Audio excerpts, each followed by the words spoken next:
Welcome to the Just Women Sports podcast, where we talk to the biggest athletes in the world about the untold stories behind their success. I'm Kelley O'Hara, and my guest today is Kate Courtney. Kate Courtney is a present and future star in the world of mountain bike racing. Already a professional even before she started college, Kate won 4 U23 World Cups and the overall World Cup title in 2017 before entering the Elite Racer division. There, in her first year on tour, Kate came from behind to win the cross-country World Championships, becoming the first American in 17 years to do so. 1 year later, she won the overall World Cup title as the world's best mountain bike racer. In 2021, she'll be making her Olympic debut at the Tokyo Olympics. Kate, welcome to the show. Hey, thanks for having me. Great to be here. How are you doing? Where are you at in the world? So I'm at home. I'm in California in the Bay Area. Nice. Very, very close to Stanford. I know we share that in common. We do. How about you? I'm in Austin, Texas. I was about to say Houston because I was in Houston yesterday, but no, I'm in Austin. But I didn't know if you were over in Europe right now getting ready, but you're back home. That's nice that you're home right now.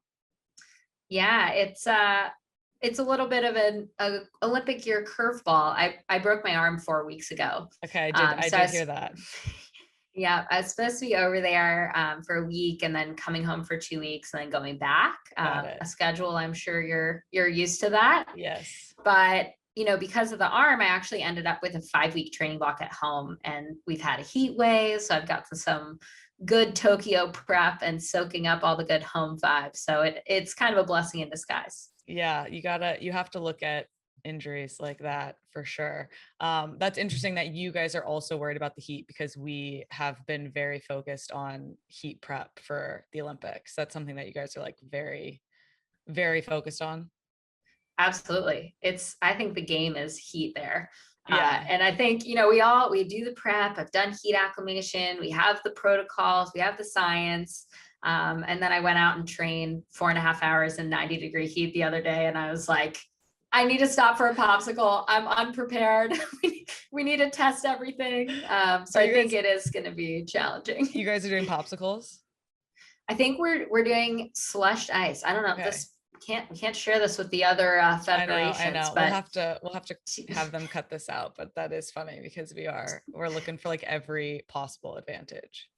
I mean, I may or may not have a margarita machine arriving today. So that's incredible. That's for my pre-race simulation next week. Yeah, exactly. Write that bad boy off and then, use it for a margarita later in life. Absolutely. Well, before we get really into Olympics and this coming summer, we're going to go back to the beginning, like we always do in every episode, and start from childhood with you. So you're in California right now. This is where, you grew up in Marin County, California, at the base of Mount Tam, which I'm pretty sure I've biked up before.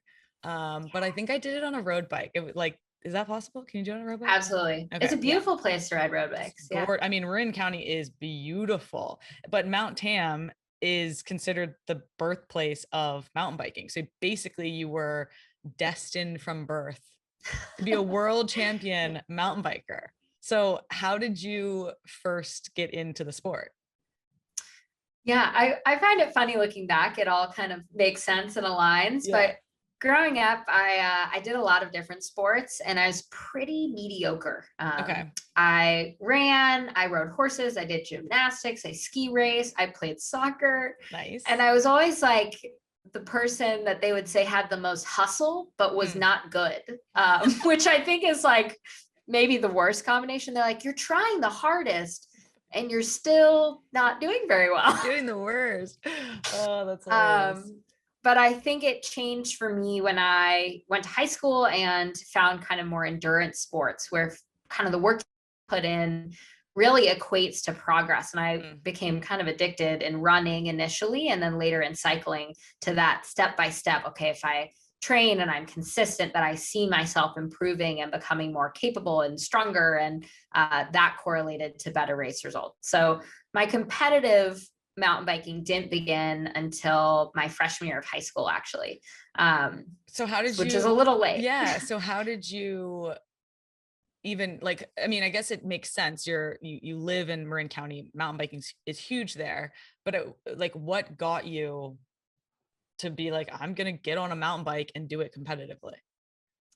Yeah. Well, so I kind of love that I fell in love with the sport in two stages, is what I say. Like the first stage was just riding my bike on Mount Tam, eating a lot of delicious food with my dad and exploring. And that was just like a fun weekend thing. Yeah. And I really had no exposure to mountain biking. I was like obsessed with ski racers growing up, had no idea that mountain biking was a competitive thing. And when I went to high school, I had that first running season and I actually did really well and I won some races and I thought, oh man, okay, maybe this is my thing, but I really don't want to run around a track. Like that just sounded like the worst to me. Exactly. So I was looking for a way to cross train. I was like, okay, what do I love about running? I love being out in nature. I love talking to my teammates while we're running up a hill. I love pushing myself, the endurance. Okay, maybe I'll try mountain biking as my spring sport. And they actually had a high school mountain bike team at my school. And so I joined as the only girl. And from the first race, like that was it for me. It was everything I loved about running, but then without the things I didn't like. Like I think I'm a competitive person, so I love being in a race, but running, the races themselves, I kind of just had to get through.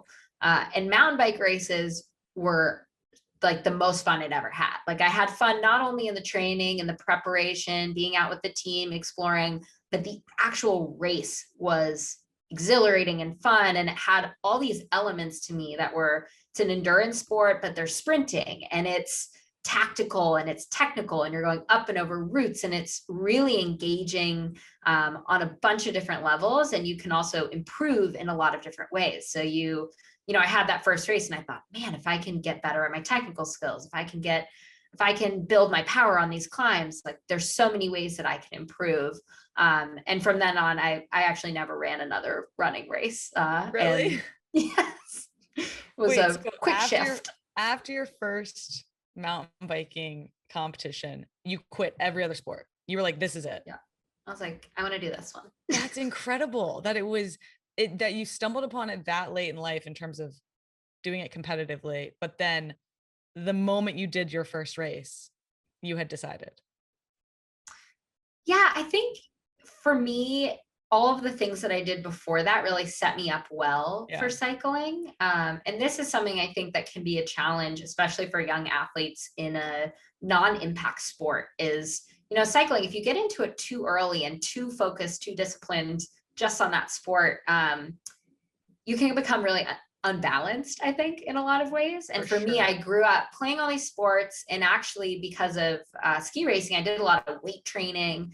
I was pretty strong and I wasn't afraid to go fast downhill. And I also had some endurance. So it kind of like was all of these different things coming together. And it was also just fun. I loved it. And I wanted to do it as much as I possibly could. I mean, it makes sense. I've been mountain biking once with my father. My dad loves to bike. I love to bike, to cycle, road bike, that sort of thing.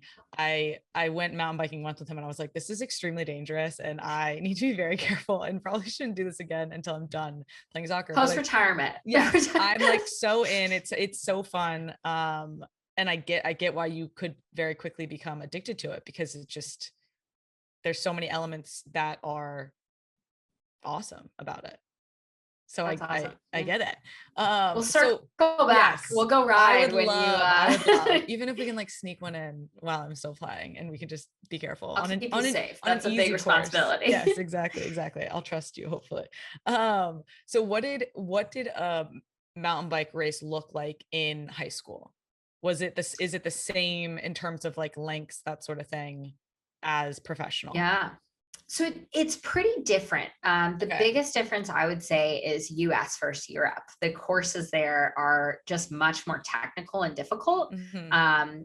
And the competition level has just been higher, partially, I think, because in Europe, there's so many countries close together that you can race a Swiss Cup one weekend, the French Cup the next weekend, the Italian Cup. So all those racers are competing against each other growing up, whereas the US is so big, you might just be competing with girls in California. Yeah. So that was, I would say, the biggest transition. But I think one of the things that was a little bit of a blessing in my career is that because I was exposed so late and I didn't kind of grow up knowing what the path looked like, I didn't know what it meant to be a professional racer or what it would take to get there, that I kind of just took it one step at a time. So I raced freshman, and then I raced JV, and then I raced varsity, and I started to race in Europe. I raced junior World Cups. I raced Pan American Championships, and then U23 World Cups, and then elite. And I think at each of those steps, I could kind of see just far enough to say, I want to get to that next step, and I think I can do it. Whereas if I might have known how different freshman girl NorCal race was from a World Cup elite mountain bike race, I might not have been so confident in my baby steps. That makes sense. That makes sense. So who was the person who, or like, how did you come to understand what the path looked like? Because mountain biking is, I guess, I mean, I don't want to say non-traditional sport, but it's not like mainstream, like, you know, you said you played soccer early age, that sort of thing. So how did you learn, and were like, what do I have to do to get to the next step? Yeah, that's a good question, because I think there were a few of those moments in my career. I kind of had one as a junior, one as a U23, and one as elite racer, where I like broke through and realized, wow, I can compete at the front. But my favorite, I don't think I've ever told the story before. So well, let's hear it. This is a new one. Perfect. But when I was 16 or 17, I was preparing to go to Europe the first time to race. And my dad was kind of like following the races. He loved cycling, but you know, neither of my parents are huge pressure cooker parents. They're just kind of excited for me to be doing this and want to support it. But if I walked away and did something else, they'd be just as happy as long as I tried my hardest. But my dad was, you know, paying attention to these races in Europe, and he sent me this photo of a podium in Germany, and the girls on it won these giant hams. And it was like, so it became this joke in my family that like the racing in Europe is different. And for a long time, no young Americans had gone over and been on the podium or succeeded. And my coach at the time actually was like, she can't get on the podium. What are you talking about? Like, and this is American racing. Is this your high school coach, or do you have, are you like now doing, okay. So my high like school coach first is kind of coach. Is the one like guiding you, but also thinking you can't do it. Well, it just wasn't expected. Okay. But my dad really told me, he's like, I think that you can get on a podium in Europe. Like you're going to go and you're going to get that ham. And so for 2 years, it like became this joke in my family that we had to get the ham. And it was this kind of symbol of the racing over there is different. And I felt like when I got on a European podium that I had really progressed. And it did not happen the first time I went to Europe. The first time I got a top 10 race, and I crashed out of a race. So I had like a mix of kind of exposure to what I needed to do to be successful. And my senior year, that second year, I went and I was third at the Obstat Junior World Cup. And that was kind of the moment. First of all, like, I think it showed the power of belief. The fact that my dad, he never put pressure on me, but he kind of planted that seed like, hey, I think this might be possible. Just maybe keep that in mind. And it totally occurred to me. Over in Europe. It occurred to me in the race. I was like, I'm going to get the ham.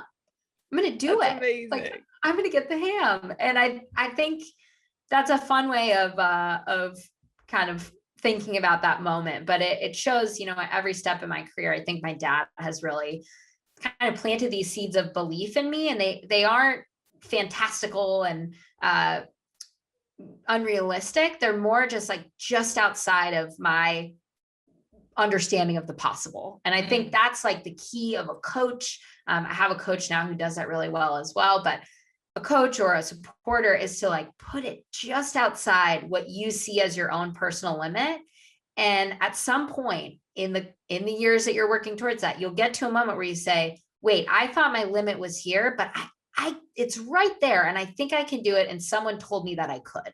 Yeah. And so that for me, I think was what really like started to spark my belief that I could be competitive in Europe and maybe competitive in any race I entered.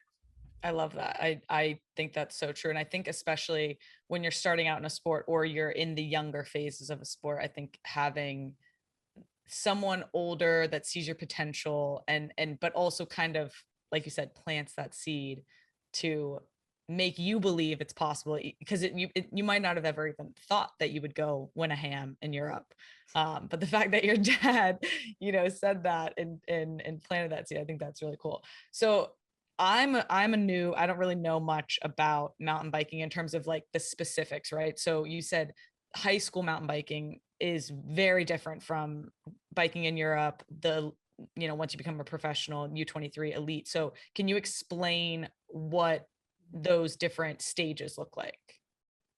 First of all, you're crushing it so far. It's Oh. like all sports are very complicated and different. They really are, but I love, like, that's one thing I love about the this podcast is like I don't know a lot about some of the sports, but I'm like I read about the athlete and then I'm like, this is so cool. I want to go to a race. This is amazing. I'm stoked. So please enlighten us, the listeners, in all things mountain biking.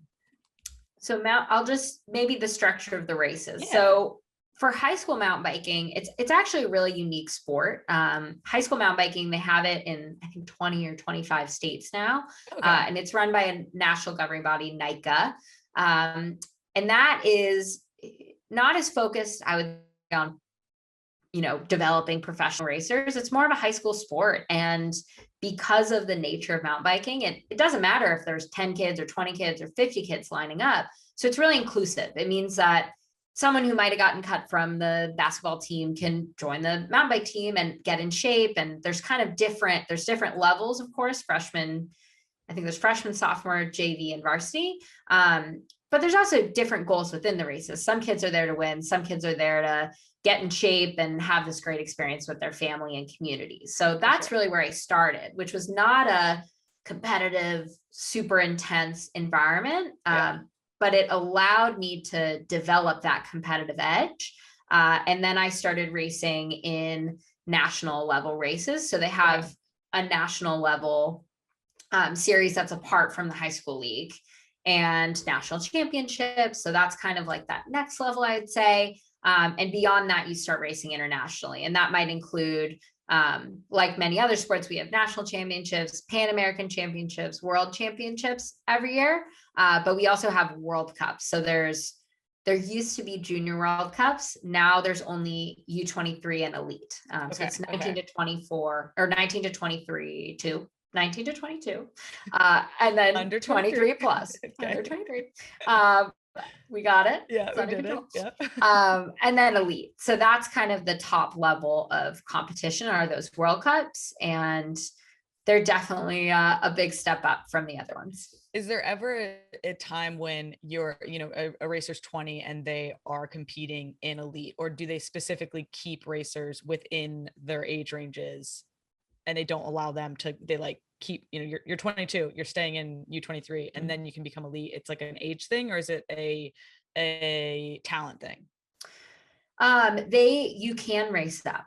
Okay. It's an endurance sport. So a lot of times people peak a little bit later. Yeah. So I really appreciated having the U23 World Cups. For me as an athlete, I'm a big like trajectory rather than starting point person. I think for me, I've been super consistent in my progress year over year. And so, for example, in the U23 category, I was 8th overall my first year, 4th overall my second year, 2nd overall my third year, and then I won my 4th year. And so every year I was like consistently getting a little bit better. And that last year, I had the chance to compete for wins in every race I entered. And we always talk about this in my performance team. I think it's very different to be competing for wins. And there's a lot of strategy that goes into it when you kind of, you can do it, you're in that front group. How do you know your competition? How do you strategically execute on your abilities and put together that race win? And I got to practice that a lot in U23 when, if I had started at 19 in the elite field, it might have been quite a few years before I was able to compete at the front. And then it takes quite a few opportunities to really sharpen those skills and also learn to deal with the pressure and expectation of feeling like you can and should be on the podium. So I'm really happy that I had all 4 years in U23, but many people choose not to. And actually the woman who's currently leading the World Cup is 21 and is racing up. So there's certainly some very impressive young racers who've made the jump and are making a statement. Okay, got it. And I'm curious, do you get to race or ride the course before you race on it? Definitely. Okay. Yeah. So usually we're there about a week. Okay. And So so you get to know it, that sort of thing. Yeah. And after being on the World Cup circuit, I think this is my 8th year. So a lot of the races have remained the same, and I go back to the same places again, which is a huge advantage. Okay. Interesting. It's kind of like ski racing in the sense of you hone in on the spots where you can take advantage, that sort of thing. I feel like there's probably so much strategy. And I'm also curious, it's a long race. How long are the races? They're about an hour and a half. Yeah. So how many miles is that?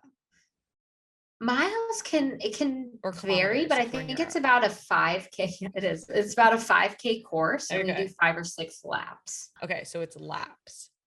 So we have like, if we're racing 5 laps, I'll probably do 5 to 7 laps during the week to prep. That makes sense. So by the time we get to race day, I can usually visualize the entire race, and maybe not necessarily every route and rock, but I've definitely got the important ones down. Is visualization something that you rely on heavily in your sport? Definitely. I think it's super important. I definitely do it the week of a race. I think it's really helpful for me just to it's like riding the course more. You can get extra reps in without using that energy. And I think it's even more important. This year will be my first Olympic Games, and we got to go and ride the course for the test event. But now it's been 2 years since we've been there. So having the chance to kind of continue to rehearse that course before we get there, and knowing the restrictions that they have on practice time at the games, I think visualization is a huge key there. I'm sure. Is there ever a time when you guys film like out front so that you can just watch it? Yeah, I think I actually worked with Red Bull. It's close enough to the games now you couldn't replicate this, but Red Bull helped make a virtual reality. Oh, sick. Like we have an Oculus Rift of the entire Olympic course, so I'm able to like watch it, which is really and you can so move cool. around.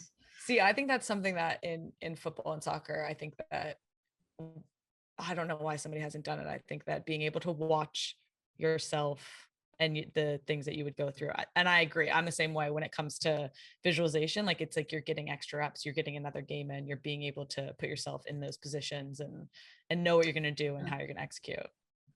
It's interesting. They say the science of it, that to your brain, it's as if you're doing the activity. Yeah.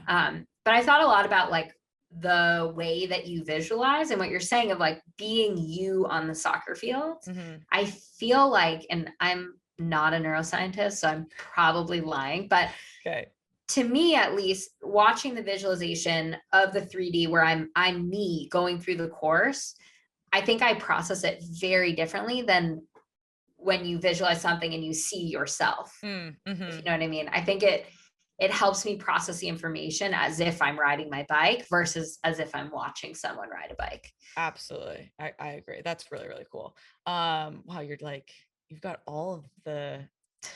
you're getting all of the edges, the little aggregation of marginal gains, those 1%. I love to hear that as an athlete. I think that's so cool. So you started going to Europe in high school. Mm-hmm. And what was the jump like from competing in the US to competing in Europe? Because I've read how it's just very different from the courses, the athletes, the mental toll. So what was that jump like for you? Yeah, it was on that first trip before the ham experience. I had my first 2 junior World Cups. The first one, I was 10th place. And at the time I was like, I was God's gift to cycling. Like, I was 10th place. It was like this amazing experience. Yeah. My parents actually flew to Europe. They're like, we can't miss this. She's doing her I can't believe we missed that. We got to go. So they come in the second race. I line up and immediately I crash. Oh no. I fell down a rock garden. It's one of, I think, 3 races in my career that I didn't finish. Wow. And my parents were there. It was very embarrassing. And after the race, I was talking to my mom and I'm like, I'm sorry, blah, blah, blah. And she said, that looked really hard. You don't have to do this if you don't want to. And I remember I was pretty upset at the time, but there was like this thing inside me that was like responded in only with the way that you can respond to your mom, where I was like, no, like this is what I want to do. I'm going to do this. You can't stop me. I'm going to do this. Yeah. And I really appreciated that moment. One, because I appreciate that my mom has never like pushed me into this, but has always been kind of supportive. She's been very supportive. But it's almost like when you have that out, you think, okay, this is really hard. I could choose not to do this. Yeah. But there was this thing inside me that said, no, like I really want to, and it's going to be hard, but I think I can. And from that trip, I had just the right amount of like a little bit of success at that first race. And then a lot of failure at the second race to make me think, okay, this is really hard, but maybe I can. And what are the things that I can identify that I'm struggling with? Okay. Number one, technical skill. I could not ride the courses comfortably. Number two, I wasn't used to that level of competition. Number three, I started to make these realizations of how I needed to get better. And then I went home and I worked really hard and I did improve in those things. And when I went back to Europe, I felt more confident and comfortable, and I was able to ride the courses and got a little bit better. And it was kind of like rinse and repeat year after year to start feeling like I really belonged in that field.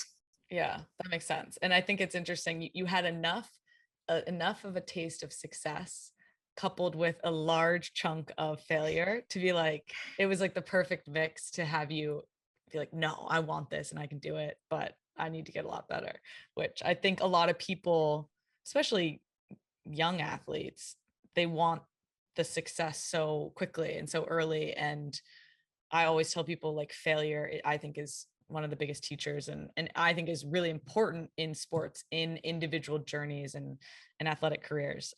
So that's interesting that you crashed only one of 3 times in your second race in Europe. Yeah, I mean, the funny thing is, as I'm saying this, I had basically the same experience at the last 2 World Cups. I had a pretty good race at the first World Cup of the season and a big failure. I crashed, I broke a brake lever, I got a flat tire. I had pretty much the worst luck of a race that I could have had in my last race, and ended up breaking my arm 4 weeks ago. So, but there's something special that happens when you have that sequence of events, and you can't really like force that. And honestly, when it's happening, it doesn't feel that good at first. But I came home from that event similar to my first trip in Europe, where I said, okay, I'm close, but if I'm being honest with myself, I'm not there. Yeah. So what am I going to do to get there? And I think for me as an athlete, when I've had those like deep feeling, that kind of deep motivation of like, I can do it, but I'm not doing it yet. I acknowledge failing, currently not where I need to be, but I believe in myself. I have a plan and I can do it. And I'm going to, here's what we're going to do to get back there. And those are some of my favorite moments in the sport. And I think right now my build up to the Olympic Games is one of those. Yeah, that's awesome. Well, in 2012, and you might have touched on this already, you're 17 years old, you became the first American woman to win a UCI mountain bike World Cup in the junior category. So can you explain what a UCI World Cup is? Yeah, so they unfortunately don't have them anymore, but those were junior World Cups. Okay. Or just for 17, 18-year-olds. So now they just have the 2 older categories, but yeah, they were international events. I think the first one I won was in 2012, and that was actually in the US. So they had one in the US and one in Canada. And then we also raced like the series in Europe. Got it. And when you won that, were you like, was that what was that one of the moments that you were like, all right, I'm taking the next step. I'm really doing this. Yeah, in some ways, yes. I think it was a really exciting win for me, but in some ways, like I just really wanted to prove that I could do it in Europe. And I think for me, it's always, if there's a next level, the focus is always on that. So I think until I really won a big race in Europe on a day when everyone was there, that was when I started to really feel like I could compete at the top level. And that was kind of more the mountaintop. But that was certainly one of the steps of the climb. Yeah, for sure. So you're 17, you end up going to Stanford. Did you always want to go to Stanford? No, although I loved Stanford. And in hindsight, like, thank goodness I was able to go to school there. It was a huge privilege to be able to do that. But yeah, I was so focused on mountain biking, and I just was focused on my one sport, and I wanted to go to school where I didn't have to ride in the snow. So it was kind of like Stanford, Cal, or, one of the mountain biking schools, basically. And I ended up getting an early action to Stanford, and it was like decision done. That was my dream school. And I was an hour from my parents. And what I probably couldn't have predicted at the time was, at the time I was a top 10 U23 racer. I was signed to a pro contract, but I was top 10 U23. I wasn't, competing for wins internationally. And I think throughout my 4 years, my career kind of started to scale a little bit, and things got quite a bit more difficult to balance. And being in a place that I could train in good weather all year, I had great support, had a lot of really high performing athletes and individuals around me, and also the help of my family, it really enabled me to pursue my academic goals and get a great education and develop as a person so that I could kind of handle the pressure of being a full-time athlete. While also still, racing and making progress towards those goals, so that when I got that opportunity, I was ready and excited to take it. Yeah, that makes sense. I have a lot of questions about your time at Stanford, being a professional athlete, not being a Stanford student athlete, and your progression during that time in college. So one, you signed your first professional contract after graduating high school. Was that something that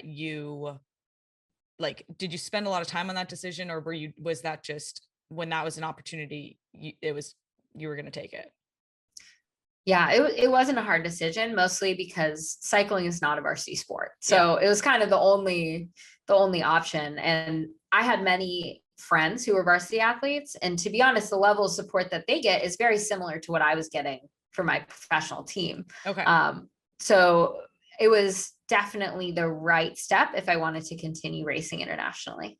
That makes sense. So, and then you go to Stanford, you're a professional athlete, but you're not a Stanford student athlete. And I mean, I was a student athlete, and I feel like, and I had to travel a lot, but I feel like you, with your career, probably had to travel even more than what I experienced as an athlete. And I thankfully had the backing or the support, of the student athlete group, where if I needed somebody to go talk to a professor, they hopefully would. Granted, some professors were like, don't take my class, I'm not going to help you. But others were more willing to work with the travel and not being there a lot of the time. So what was that experience like for you, since you weren't technically a student athlete, but you were a professional competing, I assume, in Europe? Like, one, what did that look like? And two, what did your travel schedule look like? Yeah, it was a little bit challenging. And definitely there were a lot of times I lived with 3 varsity water polo players my senior year. And I was definitely jealous of many elements of the Stanford varsity athlete program, because it's really fun and very cool. Although I will say also very demanding. And, yes, at many times we were doing very similar things in terms of our performance. So, for me, that was challenging, and it was definitely a learning curve. I would say my first 2 years, my freshman and sophomore year, I had a bit of a more normal fall, winter. I took 20 units, both those corners, just to try to kind of front load my academic career. And then I would take less units in the spring when I had to travel. So our races start in March. Okay. And it usually meant missing 3 weeks of the 10-week quarter, which is quite a bit. That's significant. Significant amount. Quarters are just so condensed, and you have so much you have to do within those 10 weeks. So, geez. Yeah, it was a lot, but I was able to find, I would just register for 25 units of classes, and I'd go on the first day and I'd say, hey, so I have a situation. Can you help me? I will do whatever it takes. I'll read a book. I'll write a report. I'll Zoom in, I'll call, I'll do the whole project by myself. I'll take the test when I get home. Like I just start offering things. And some teachers would say, no, you can't do it. And some would say, wow, that's really cool. I'd love to, let's make it work for you. I think the hardest class was I was a hum bio major. So the core, my God, I had to take the core. I was about to ask what your major was, and the fact that you just said a bio, like how did you do that? Well, the core was challenging. That was, I know, that was it's a like tough year. Life ruining for some people. It was, I have a distinct memory of that year. There was like a big group project for the end of the class. And that was by far the hardest 3/4 of school that I took. And I had to take the full, 15 units of it in the spring. So I had a lot of good note takers, but we had a group project, and the time difference was a big issue because I was competing in Germany. And I remember I got on my first U23 World Cup podium. I was 3rd place. And that again was another kind of ham moment where I broke through and I had this amazing result. And we go get pizza, we celebrate a little bit. And until 2 a.m, I was like on the stairs in the hotel because I only got internet on the stairs. Oh, no. And I was trying to turn in this, just crying the whole time. And you had just made your first podium. I just made my first podium. So that was an example. It was certainly, there were some challenging moments, but I think it was really rewarding, and it kept me grounded in a way that I think was necessary, especially at that time in my career. Currently, I race for a team where I'm with really experienced racers. My team manager was kind of the goat of Swiss mountain biking. My teammate was the Rio Olympic gold medalist. So I'm surrounded by these people. And the biggest thing I've learned is that no win is so big and no loss is so big. Like they show up, the losses, they feel them. It's like a 24-hour grieving period, and we get back to work. The wins, we celebrate them, we cherish them, we do something awesome to commemorate it, and then we get back to work.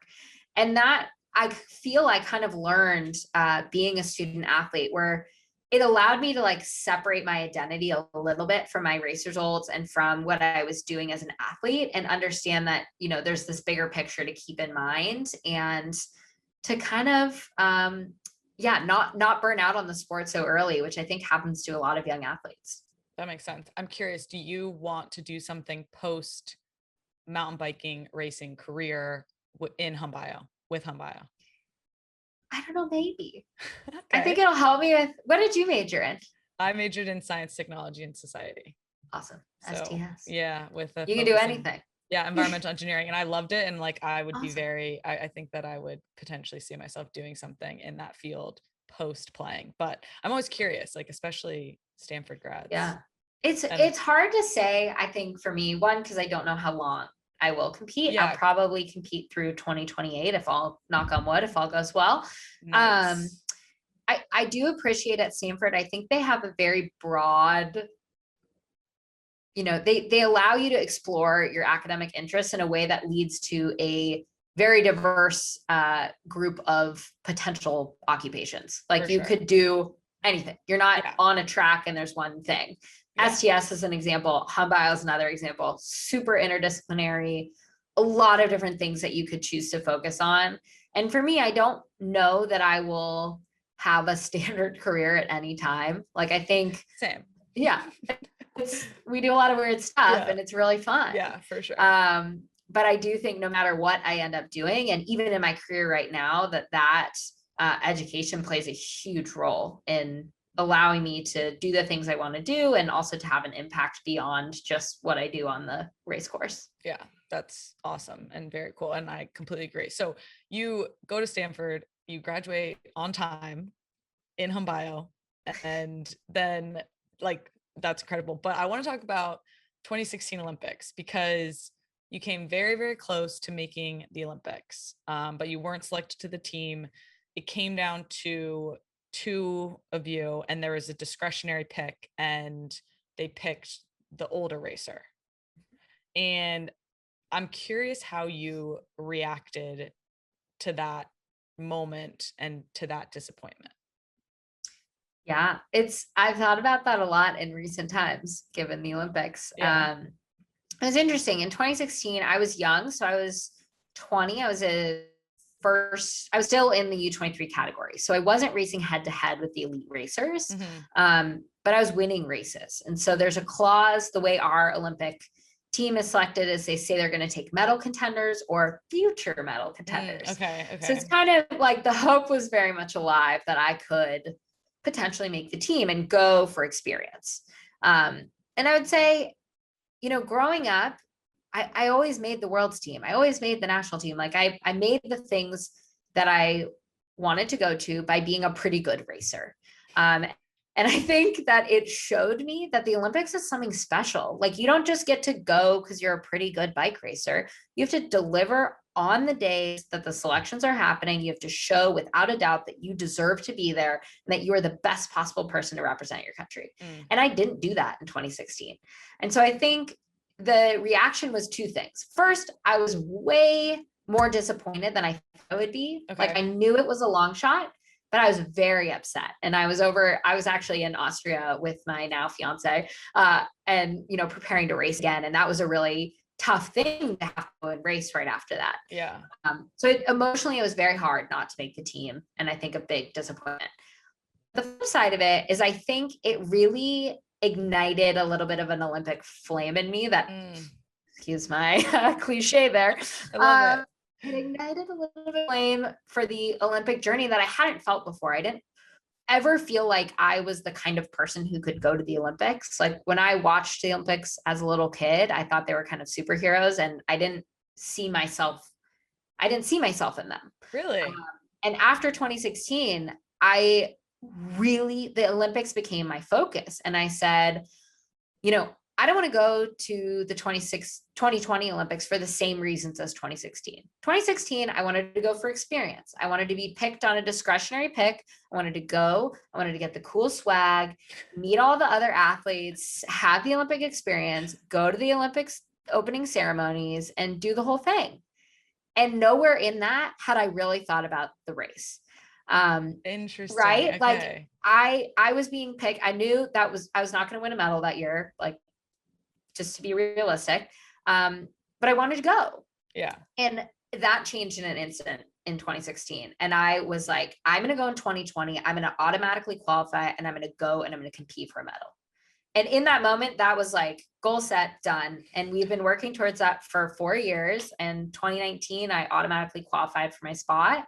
And it's been a little bit of a surprise journey since then. Yeah. But I entered the 2020, what was supposed to be the Olympic season, ranked first in the world, coming off a World Cup overall, and certainly a medal contender. And I think for me, that was a really important experience, not only to like deal with that disappointment and use it as fuel, but also to clarify like why that event is so important to me. And I think for me now, particularly after 2020, it's to compete. Like, it's to race my bike. Like, I just want the opportunity to line up, to put absolutely everything I can to check all the boxes into that performance and go and race.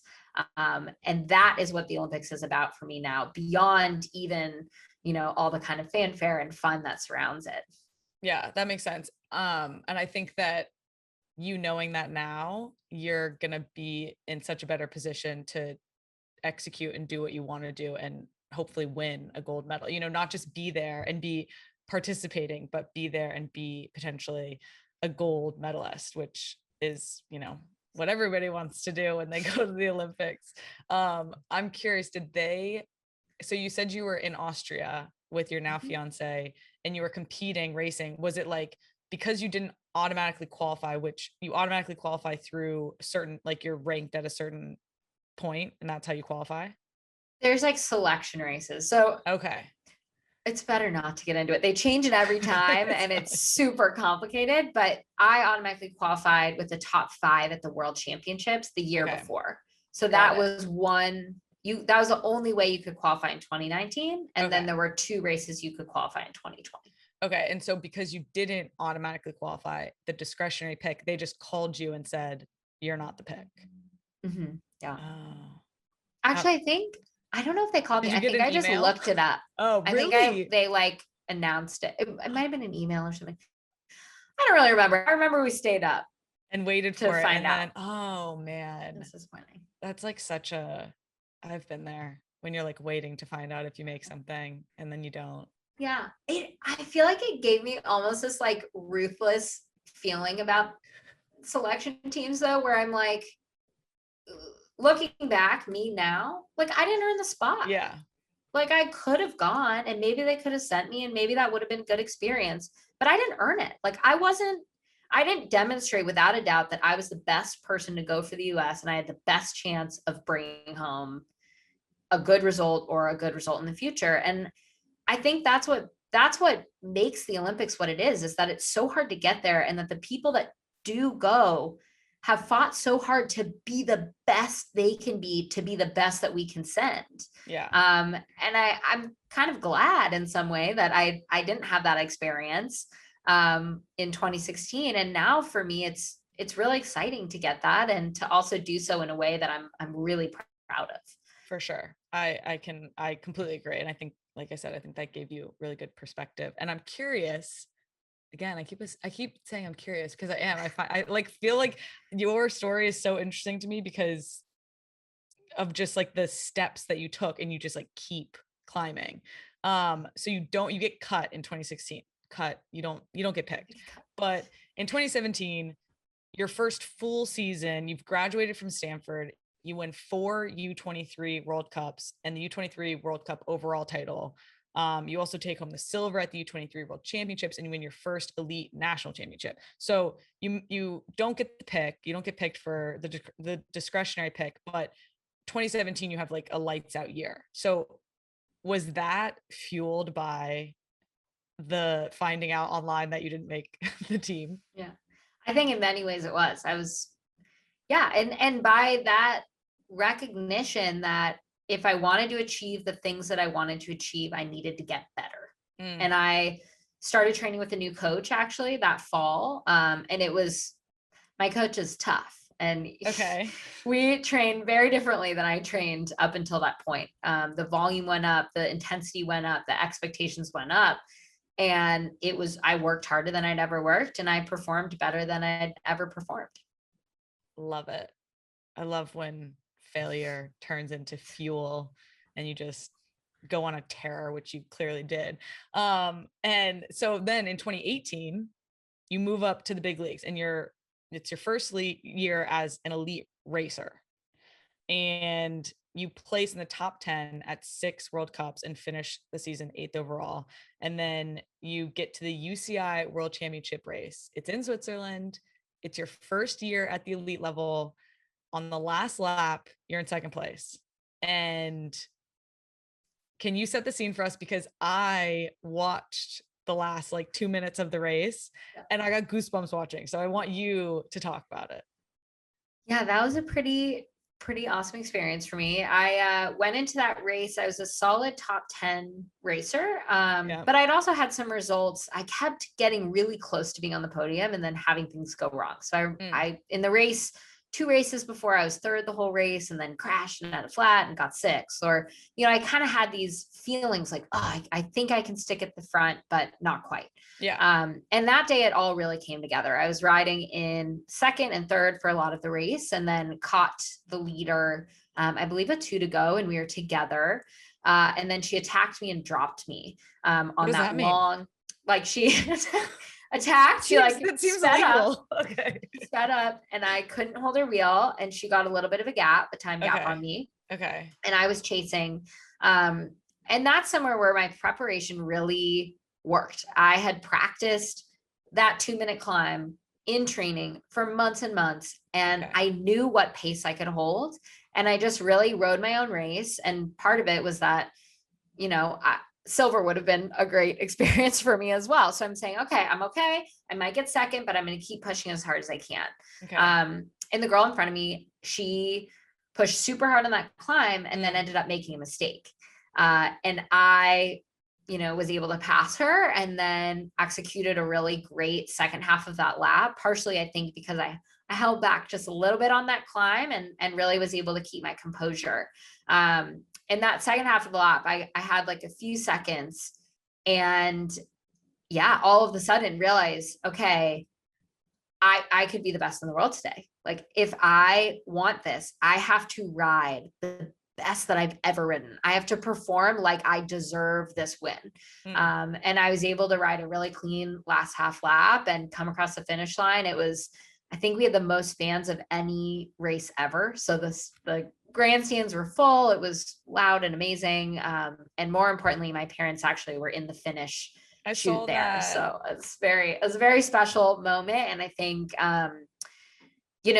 one of my biggest goals in the sport is to win another rainbow jersey. And I think it's very different to do so when you're saying, okay, I can win. I'm going to go and I'm going to try to win. This was not that. I was saying, okay, I'm pretty good. I'm going to give my best performance. Maybe I could get on the podium if all the stars align. Yeah.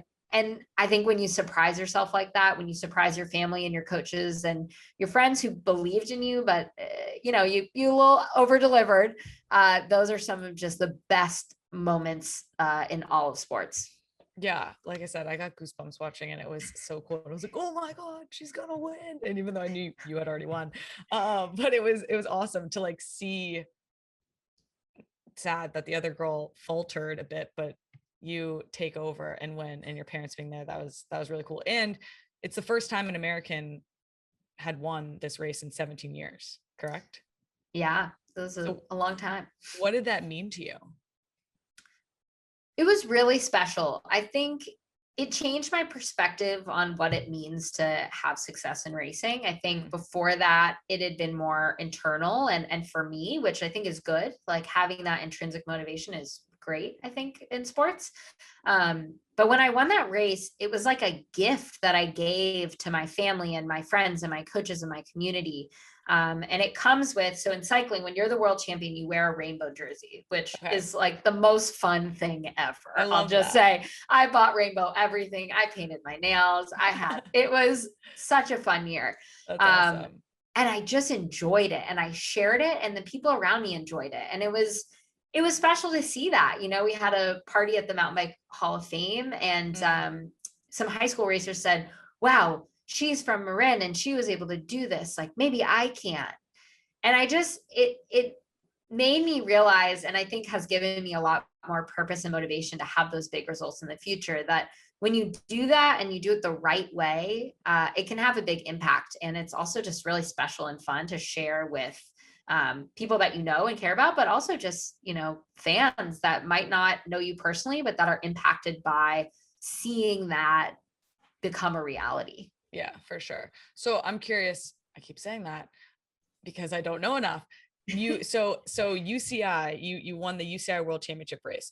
And then in 2019, you're World Cup overall winner. So like, what is the difference there? One is a specific race. The other is like overall results for the year.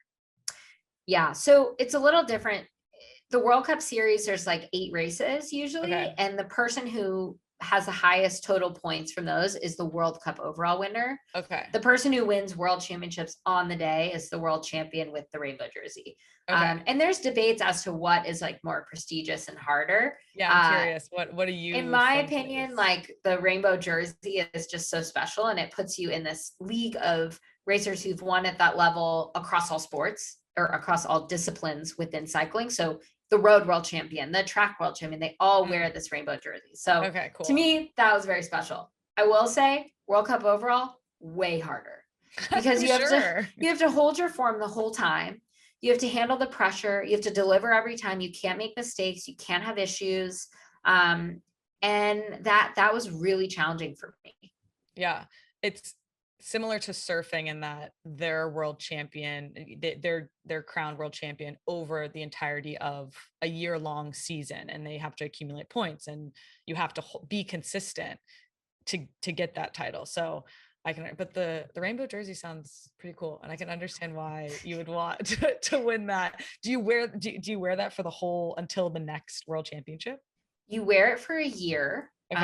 Until the next world championship. But the other part that I feel is important to mention is that when you win an elite level world championship, you get rainbow jerseys on your sleeves. So if you see my jerseys now, there's little rainbows on the sleeves forever for your whole life. And that's cool. I'm sorry, it's the coolest thing. It's so cool. That's like in football, we get stars for each World Cup that we win. So and you see someone with a star and you're like, oh, She's Like, legit. yeah, that's what's up. That's awesome.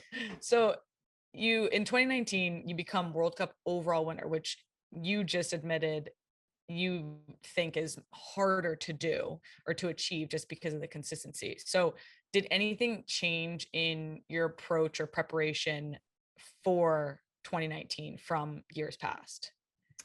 I think I change a little bit every year, but the big shift for 2019, I actually changed teams. Okay. And in cycling, your professional team is the people you travel with, your mechanic, like your entire support structure, your bike, what you ride. And for me, that made a huge difference. I am on, in my opinion, the best team in the world. And they also have just a great environment and are able to perform at the top level, but keep it fun and treat everyone like family. And that for me, I think made a big difference of being able to make that step and then have the right people around me to hold that kind of form and keep delivering when I needed to. How do you choose what team you're on? Do you try out for teams? Do you pick teams? How does that work? It's a complicated process. It's really a professional contract. So it's kind Okay, of a got it. match of like who's looking for a team and Mm, who is willing to pay for that rider. that makes sense. Okay, got it. It's kind of like you're on a team in a team sport. You have a contract with that team. They recruit you, that sort of thing. Yeah. So this is what I really am interested to hear you talk about because I read about your training and it's an endurance sport, and that besides like a couple days that you take off a year, you're on the bike every single day. Is that true? Yeah.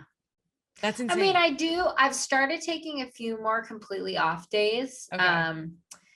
But yeah, really it's about the consistency, not Mm, about those extreme days. And for me, I think I also respond really well to volume. So the more I ride, kind of the better I get. that makes sense. And being an endurance sport, women peak later in life than men do typically when it comes to, I think, endurance sports.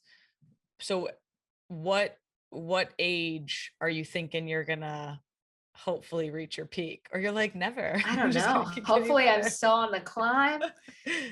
Yeah, no, I mean, I think as an athlete, you always have to believe that your best performances and your best days are like right ahead of you. For And sure. I'm trying to stay focused on that because I think, it is easy to get distracted by that early success, but I'm 25 and I'm in an endurance sport. And I think I could keep improving for a long time. And over the course of that career, there will be ups and downs, but I'm looking forward to the next up. Makes sense. And you've talked about it a bit already, but 2020 Olympics coming up. You qualified back in 2019. Well, I guess 2021 Olympics, they were 2020. COVID hits. What did you do when that happened? Because in an endurance sport, and I had a lot of sympathy for all the Olympic athletes who, like swimmers, runners, that sort of thing. They're on such a plan in terms of peaking at that right moment. And I feel like it was the same for you. When that changed, when it got postponed, how did you adapt with your training and just your mindset? Yeah, it was definitely challenging for me. I would say there's some athletes it hugely benefited, some that it hugely was negative for. I'd say I'm somewhere in between Okay. because I was in really good position to perform well in 2020. And I wouldn't say I needed like an extra year, Yeah. but I found a way to use that extra year. And I think my training, it was a little bit of a grind year. I Mm, think I made, I call it my year of planting seeds. Like I was down in the okay. dirt, I was digging, like it was all going underground. I've been watering it for a while and I'm kind of Okay. waiting to see the fruits of my labor. But I planted those seeds and I worked really hard all year. I stayed consistent in my training and we laid a great foundation for this year. And I think I'm starting to see that the results of that in my training and hopefully my racing soon this year. But I think the biggest benefit for me was actually the mental side. I think with my great results in 2018 and 2019, I had created a little bit of a personal pressure cooker heading Mm, into the Olympic year, feeling like the universe owed me this perfect year, and that if I just did all my things I was supposed to do, that everything was going to go perfectly. And, like that also affects the people around you. When you're coming off like a brilliant year, people are like, okay, let us know when to come over and see the medal. Yeah. And all of that energy puts you in a different headspace. And at the time, it is kind of an honor to be in that headspace and that position going into the Olympics. But this year, I've had this really interesting feeling of like, I'm almost like an underdog. Like I've dropped in the UCI ranking because we didn't have any races. I had kind of an off year when we did get to race last year. And, those times when it's just not coming together, they really rally the people who believe in you. And I think they force you to believe in yourself. And so I'm heading into the Olympic year this year with those people rallied. Like the people that are on my team are like on the Kate Courtney hype train. We are going. I love that. But for me, like, I don't feel that same pressure and I don't feel that same energy and expectation of like, okay, world, you owe me this. I feel like I am just focused on giving my absolute best. And I acknowledge that it might not go exactly as expected. And I'm more capable than ever of adapting to those challenges and making it the best it can possibly be. So aside from the broken arm, which it's better, right? Better. It's fine. We're fine. Okay. Okay, good. You're feeling good. We're feeling good. Yeah. Okay. Like not all injuries are a blessing in disguise, but I feel that this injury was one. Yeah, that makes sense. Well, we're both Jaybird athletes, which is cool. And I want to know, do you race with headphones in?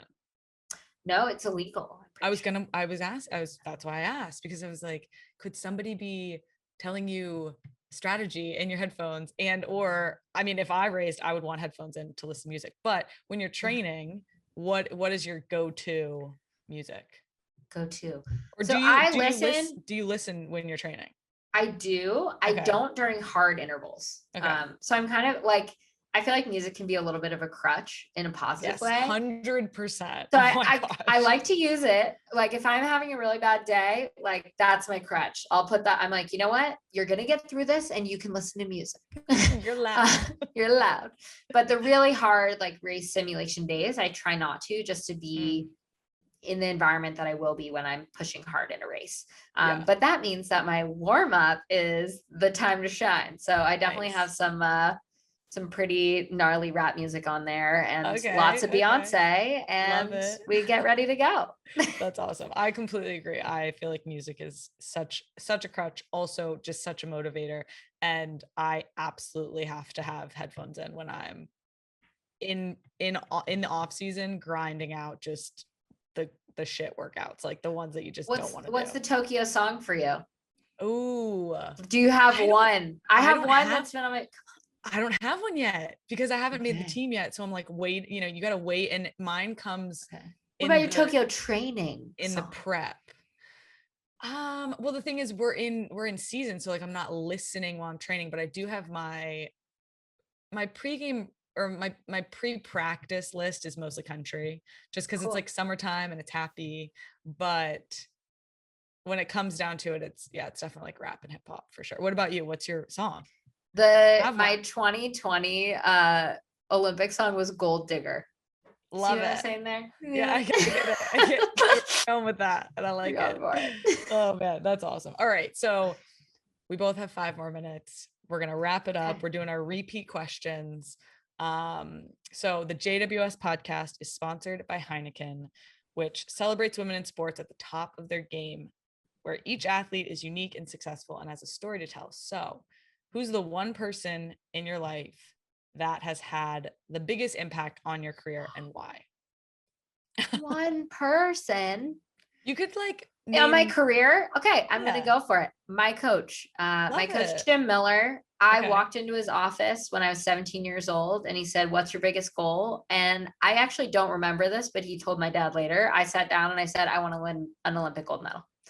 And he didn't start training me that year, but the next year started working with me. And, we've had unbelievable success together. All of those race results you've talked about have been with his guidance. And I just really appreciate, he's someone who sees something in me long before I see it in myself.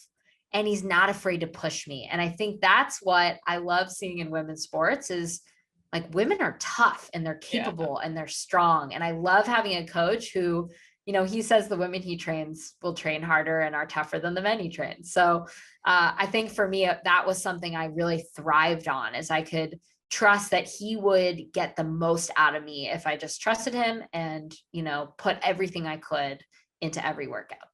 All right. Well, cheers to Jim, Coach Jim. Cheers to Coach Jim. Cheers, Jim. All right. Next one. They say, work hard, get lucky. How much of your success is predicated on luck? A good amount, actually. Right. I would say before last year, I maybe thought, when you have good luck, you kind of attribute it to yourself. When you have bad luck, you attribute it to the universe. So exactly. I had an unfair dosage of good luck and attributed it to me being a great bike racer. And now I think I have a bit of a perspective of how many things have to go right. But it's only made me more focused on making sure that all my T's are crossed and my I's are dotted, so that when I have the opportunity, when I have the chance, I'm there to take it. All right. Can you put a number to the percentages? Maybe 40. All right. 40% luck. Or 30. Let's go 30. Okay. 30, 70. I like it. All right. Last question. Kate, you've accomplished so much already. Where do you want to go next? And how do you keep pushing? Ooh. Yeah. I mean, obviously I'm obsessed with the next goal that we've already been talking about the whole time. But I'm going to go bigger than that. I think my goal is to really change the game in women's mountain biking, and especially in the US, to create the kind of culture that we're seeing in women's sports across the US, where we have a mass of women who are being so successful they can't be ignored, who are compensated fairly, who are competing fiercely. And that's my goal. That's what I want to do in my sport.